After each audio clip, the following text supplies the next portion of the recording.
Hello and welcome to Feedbackula, the show that wades through the dense jungle of internet comments, trying to catch a glimpse of the beautiful and elusive sensible remark. Mostly, though, we just get dysentery and shit ourselves. Being wiped on today's foliage... This is for the players! Oh look, a new console. Whoever saw that coming? Yes, this week we were finally able to speak publicly about our experiences with the PS4 and give our verdict on the launch titles in a slew of brand new reviews. The PS4 launch lineup has a couple of stonkers, including Resogun and Sound Shapes, but others didn't impress as much. Killzone Shadowfall got a very respectable 7, but Knack fell unfortunately short, earning it a 4 out of 10 from Tom McShay. I felt a great disturbance at GameSpot, as if millions of Sony fans suddenly cried out in terror and were suddenly silenced. Actually, forget the silence part. Oh boy, did everyone forget the silenced part.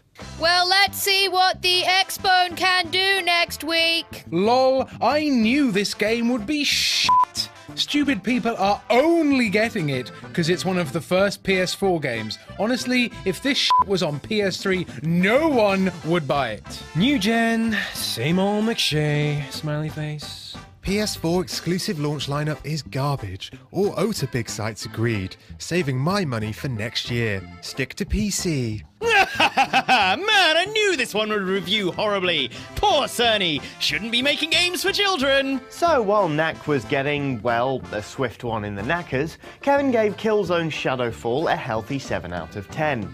Naturally, that drew rather a lot of comments too, quite a few from people talking about the score given to the game, but many more taking the opportunity to talk about the way they feel next gen is shaping up in general. They weren't all that polite, to be honest. That was a terrible review, even though it got a 7 out of 10. But isn't this the guy who gave Last of Us an 8 out of 10? An 8 out of 10! Yeah, buddy, you're a pretty horrible critic. No, this isn't the guy, actually. That was Tom McShay. There's no reason to buy a next-gen ruffle console ATM. I guess I'll wait a year for some decent exclusives. Until then, I have plenty of games on PC and PS3. Smell that new next-gen smell. Ha ha ha ha! The only next-gen game I'm expecting to review well is Forza 5. All the Sony games equals rushed. Rise, Forza 5, Killer Instinct, Crimson Dragon, etc. are not rushed. And they will all be great games. Greatness awaits. Well, I hope so, because it sure isn't present at launch. Another last place generation for bitch Sony. I think someone's been watching a bit too much Breaking Bad there, bitch. Wait, sir, what's going on? Now, okay, I get when people decide which console they're going to buy, they're effectively making a decision to like that console more than the other. That's just part of the psychology of preferences.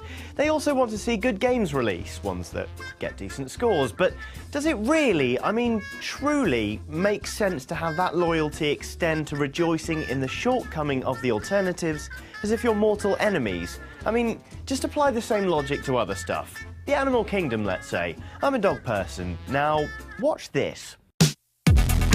Yeah, eat that, you f***ing cat. Crossing the road safely, are we? Nay.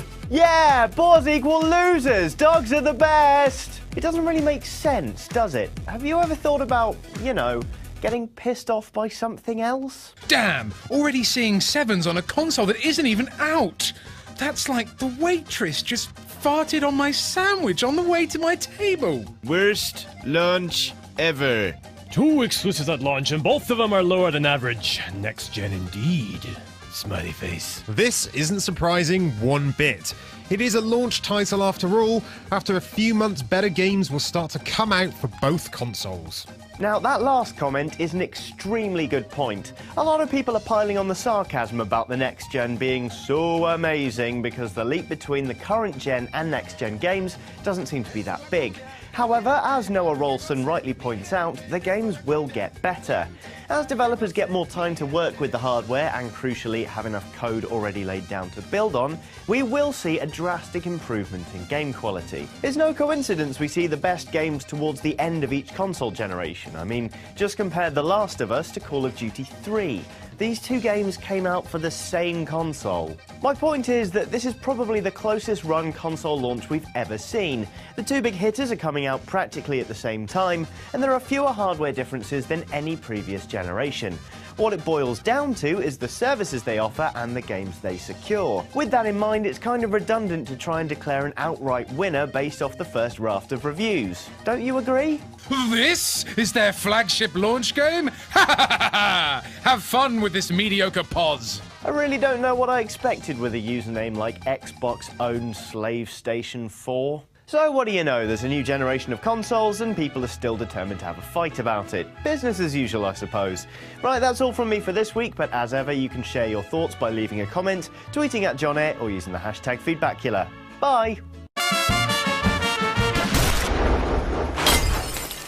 Horses are shit.